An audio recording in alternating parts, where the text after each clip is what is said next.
to vote in municipal elections and for local ballot initiatives. The bill, known as Our City, Our Vote, would make New York City the largest municipality in the country to allow non-citizens to vote in local elections. The legislation, expected to be approved by the City Council on December 9th by a veto-proof margin, comes as the country is dealing with a swath of new laws to impose voter restrictions, as well as the economic and demographic effects of a decline in immigration. And by the way, this is right from the New York Times. You can tell the slant. Voters in Alabama, Colorado, and Florida passed ballot measures last year specifying that only U.S. citizens could vote. Oh, how awful. Sarcasm intended. The states joined Arizona and North Dakota in specifying that non-citizens could not vote in state and local elections. Imagine why such a law would even be required. That you would even have to pass a law saying, yeah, if you're a non-citizen, you can't vote. I mean, isn't that like implied? I thought. I mean, it's important for the Democrat Party to look at New York City and see that when voting rights are being attacked, we are expanding voter participation, said Udonis Rodriguez. So that was from Udonis Rodriguez, who's a councilman in New York City and who sponsored the bill and represents Washington Heights and Upper Manhattan. Again, quote, it's important for the Democrat Party to look at New York City and see that when voting rights are being attacked, we are expanding voter participation, said Udonis Rodriguez, a city councilman in Manhattan. Well, folks, we have a clip from this gentleman who's the city council district 10 member in New York. He's the sponsor of the bill. Here he is, segmenting people by tribes, just as you would expect. Typical Democrat. We had that clip, and here it is. Buenas noches. Buenas noches. Good evening, everyone. We are in a new period of time. 2013 is a new year where the city is changing. The city is composed now mainly by, when you look at the demographic, is Black, Latino, white, Asian. There you go. Typical Democrat. Let's separate everybody by tribes because that's how they should be elected. And that's also how we should govern is by tribal mechanisms in politics. So here is Udonis Rodriguez, also the city council member from Manhattan, talking about how everybody should get their fair share. So first you separate people by tribe. Then you talk about fair share.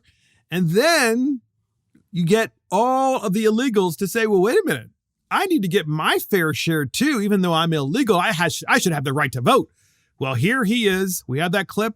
Listen. Second, how will you assure working class and middle class community that we will get a fair share of distribution or the resources that we have in our city? Can you believe that? How will we decide and determine that you get the fair share that you deserve because you deserve it? Because even though you're illegal, you deserve the fair share. What's interesting is that was from a few years ago from Udonis Rodriguez. And today, the Democrats aren't using the term fair share so much as they are equity, right? So that's the new term, right? Equity. So you are illegal. You're living in New York City. And you have this guy, Udonis Rodriguez, who is saying that equity should matter. And the reason why equity matters is because you're here, you're illegal, and you deserve to have everything. You shouldn't work towards becoming legal. You shouldn't work towards becoming an actual citizen. Oh, no, you just deserve stuff because you're here. So who is Udonis Rodriguez? Well, I pulled him up on Wikipedia, which you can't trust, of course, but it's the closest I could get. He was born in 1965, the politician from the state of New York who represents the 10th district on the New York City Council. He's a Democrat, no, he's a Marxist, who was first elected to the city council in 2009. Rodriguez was reelected in 2013 and 2017. He serves as chair of the Transportation Committee. He is known for his November 2011 arrest at an Occupy Wall Street rally. There you go. So, Udonis Rodriguez is part of that Barack Obama movement where they separated people first by class, which is the Marxist way you get to pit people against one another. And so he was arrested, Udonis Rodriguez was arrested as part of the Occupy Wall Street rally, which was that movement that was developed in order to separate people and make them hate anyone who was even remotely successful or who got somewhere by working hard, all the stuff that you're not allowed to talk about now. And now this is the guy who's like, well, there's one great way to take over the United States of America, and that is let's let all of the illegals vote. By the way, he wasn't just born in 1965, but he was born in Santiago, Dominican Republic. And so he's a citizen today, but he was born somewhere else. He became a citizen in the United States and now is saying effectively, well, nobody should actually, have to go through the process of becoming a citizen because we just need their votes. Tell me something, podcast listeners. Tell me there isn't a connection between that bill that this idiot Rodriguez put in to legalize illegals to vote in New York City and what's happening at our southern border. An open border to let all these people Tell me the Democrat Party isn't trying to upend the United States of America. Tell me that this same individual, Udonis Rodriguez in New York City, who just voted to remove the statue of Thomas Jefferson from City Hall in New York City, tell me that this individual isn't trying to overthrow the United States of America by first telling people and separating them by equity and fair share. Then, of course, saying, well, we should have open borders and as many people should come in as they want. Then voting to let them vote. And then, of course, getting rid of Thomas Jefferson. Oh, how convenient. This is all connected, ladies and gentlemen.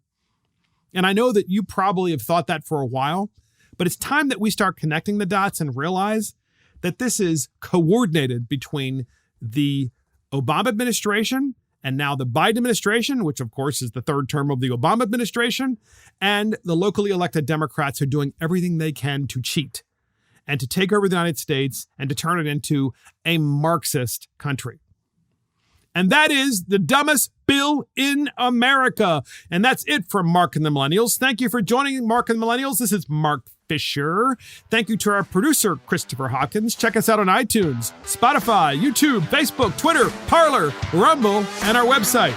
See you next time.